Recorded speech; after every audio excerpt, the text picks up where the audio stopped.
Hello, good afternoon, everyone.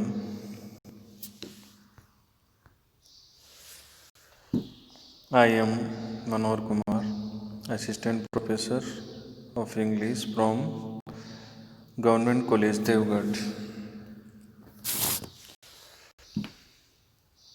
We are going to study elegy written in a country churchyard composed by Thomas Gray. Regarding this poem, in the previous lesson, we discussed about the introduction of the poem and poet. And today we are going to study the text of the poem. This famous poem was begun in the year 1742 and finished in 1749, and it was published in 1751. It was written or meditated in the churchyard at Stoke Poges, where Gray's mother and aunt resided after his father's death. The feeling and thoughts expressed in this poem are permanent and universal. There is nothing exceptional here, for Gray is the singer of humble, poor, neglected folk of the village. The poem has a simple philosophy and a calmness of emotion. It is one of the five greatest English elegies. The five greatest elegies are Milton's Lycidas, Shelley's Adonis, Tennyson's In Memoriam, Arnold's Tiresias, and the fifth is Elegy written in a country churchyard. It brought immediate recognition to Gray. It has retained a higher reputation in literature than any other English poem written between Milton and Wordsworth. And there are 32 stanzas in this poem, and each stanza has 4 lines in iambic pentameter.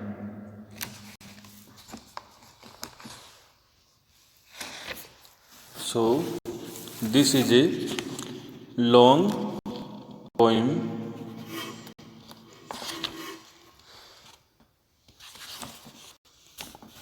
The curfew tolls the knell of parting day. The loving hard wind slowly over the lea. The ploughman homeward plods his weary way and leaves the world to darkness and to me. This is the first stanza of this poem. The curfew tolls. Curfew means the curfew was a bell rung at 8 o'clock in the evening for putting out fires in the homes, a custom introduced by William the Conqueror. So, it was a custom in which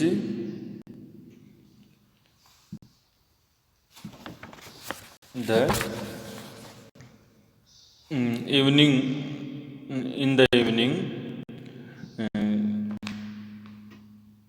the fire of the house was put out. So the curfew indicates the ringing bell of 8 o'clock in the evening, and toll. Tolls means rings. The evening bell rings bell rung in the evening. The nail means the death bell of parting day. Parting day, passing day. So the poet here, the curfew tolls the knell of parting day. The poet hears the evening bell, which indicates the death of day. The evening bell means which indicates the death of the day and the coming of night. The curfew is here regarded as a death bell for the day. The idea is that the day has ended. So it was the time of evening, and the curfew tolls the knell of parting day. The ringing bell which rings and which indicates the death of the day, the end of the day, and the beginning of the night. The loving heart wind slowly over the lea. The loving heart. Loving means the belonging ship. The ship producing their natural sound. The loving heart had means head of ship. The group head of ship.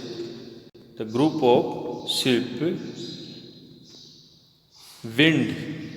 Wind means here wind means walk in a winding course. Wind here means walk in a winding course, and slowly over the lea. Lea means pastures, grassland. Lea means pastures, grassland. The poet builds up an atmosphere of evening in these lines. The evening bell is ringing, thus marking the end of the day. The sheep are returning to village over the pasture land. The sheep are returning over the pasture land in winding course, not straight, but in winding course. The ploughman homeward plods his weary way.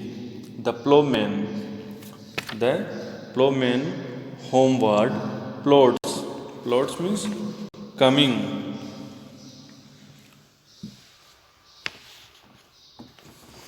Plods means coming. Walks heavily his weary way. His weary way means tired. Weary means tired. Weary way. The transferred epithet device is used here. The weary way. Way is not weary, but the ploughman is weary. So before way, the weary is transferred epithet. In the weary way, the transferred epithet device is used. The ploughman homeward plods his weary way. The ploughmans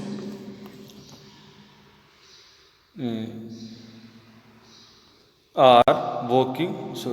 The ploughmans are returning homewards,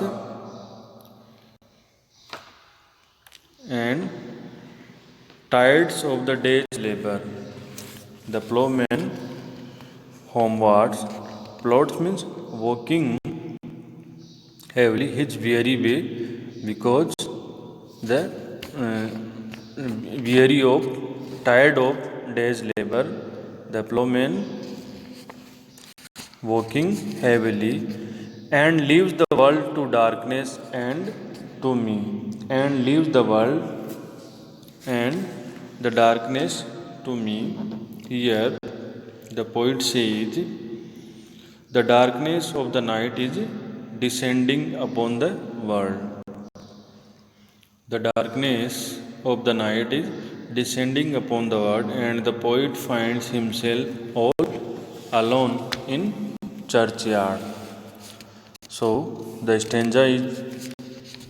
first stanza describes the ringing of the evening bell, mark the close of the day. The ship walks slowly in a winding course over the faster land, producing their natural sounds. The farmer is returning home with a heavy step because he is tired. The darkness of the night is descending upon the world, and I, the poet, finds himself all alone in churchyard. So, it was the first stanza of this poem. So, in this stanza, the setting of the sun, the passing